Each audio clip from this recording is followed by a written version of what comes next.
అందరికీ మరణాతండి. బాగున్నారండి?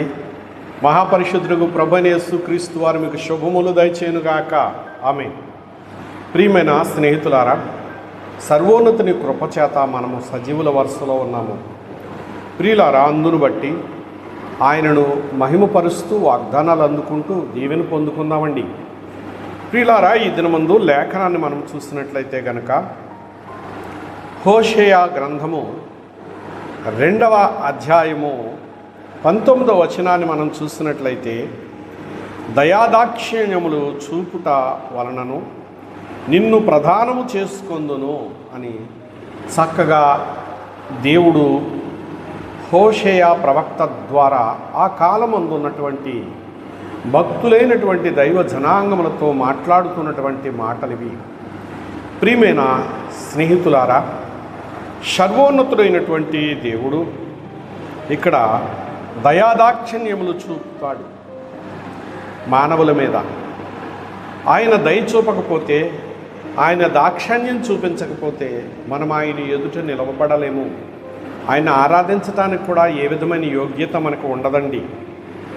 అయితే సర్వోన్నతుడైనటువంటి ప్రభువారు మాట్లాడుచున్నటువంటి మాట ఏమిటంటే, నీవు నిత్యము నాకుండునట్లుగా నేను ఇక్కడ నీతిని బట్టి అని చెబుతూ ఉన్నారు.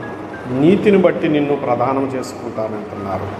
ప్రియమైన స్నేహితులారా, నీతిని బట్టి ఆయన మన ఎడల తీర్పు తీర్చుట వలన ఆయనకు మనము ఉండవలసిన వారమై ఆయన కోరుకుంటూ ఉన్నారు కనుక ఆయన కోరిక మేరకు మనలను ఆయన ప్రదానము చేసుకునేవారుగా ఉన్నారు.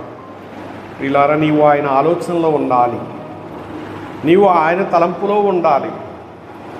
ఆయన దయ నీ మీదికి రావాలి కదా మరి.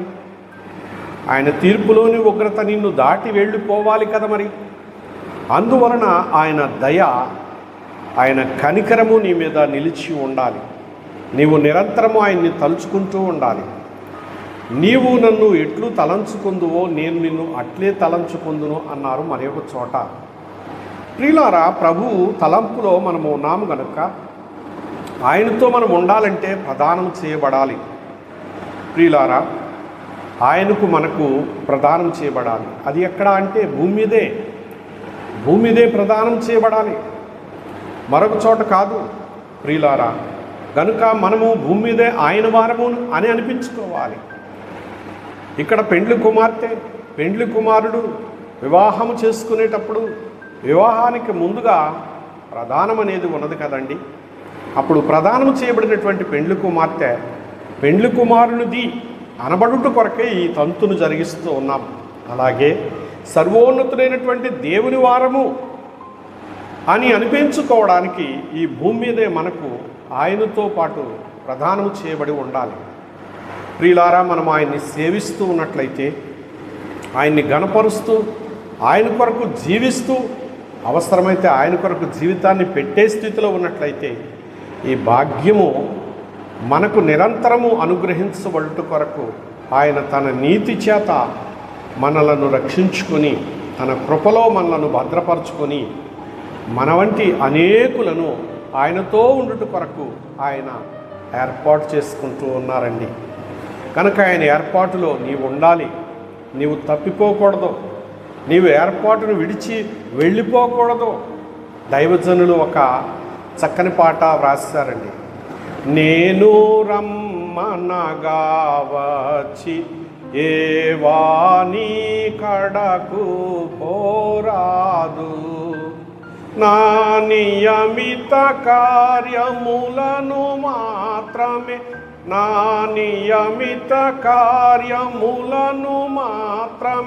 నడుపుము మాను కొనరాదు, మనోవిచారము కూడదు నీకు మహిమతలంపులే కావలెను. ప్రియులారా, మనం ఇక్కడ గమనించినట్లయితే, నేను రమ్మనగా వచ్చి ఏవాని కడకు నీవు పోరాదు అంటే ఇక దిక్కులు చూడకూడదు, లోకం వైపు చూడకూడదు, లోకాకర్షణ వైపు చూడకూడదు, లోకము నీకు ఏమిచ్చినా చూడకూడదు.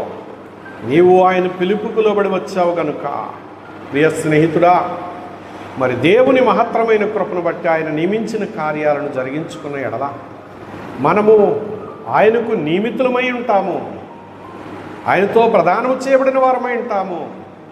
ఆయనతోనే, ఆయన కొరకే ఉండే గొప్ప ఏర్పాటు ఇదే గనుక సర్వోన్నతుని దీవెనల కొరకు నిలిచి ఆశతో ఎదురు చూస్తూ ప్రభువును పిలవండి.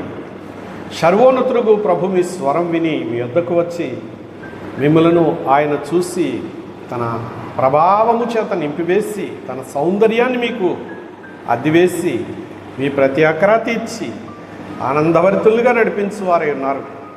అట్టి కృపానిధియగు ప్రభు దీవెనలు లోకమందున్న ప్రతి భక్తుని కుటుంబమునకు తోడై నడిపించును గాక. ఆమేన్. చిన్న ప్రార్థన. మహాపరిశుద్ధుడా, సర్వశక్తివంతుడా, ఆది సంభూతుడా, స్తోత్రములు నాయన. లోకములో ఉన్న నీ బిడ్డలు నీవు ఏర్పాటు చేసుకున్నవారు ప్రభు, ఇదిగో తండ్రి, లోకముతో కలిసి నశించి పోకుండునట్లు నీ ప్రేమను మా ప్రభువా నీ వాక్కు రూపములో వారికి అందించి తండ్రి నీ నిబంధనలోనికి తీసుకుని వచ్చి ప్రభు ప్రదానము చేసుకుని ఉన్నావు గనుక అట్టి ఏర్పాటులోని ప్రతి ఒక్కరిని పట్టి నిరంతరము వర్ధిల్లజేయమని యేసు దివ్య హస్తాలకు అప్పగించి వేడుకుంటున్నాను పరమ తండ్రి. ఆమేన్. పరమదేవుని కృప మనందరికీ తోడే నడిపించుగాక. ఆమేన్. అందరికీ మరణాతండి.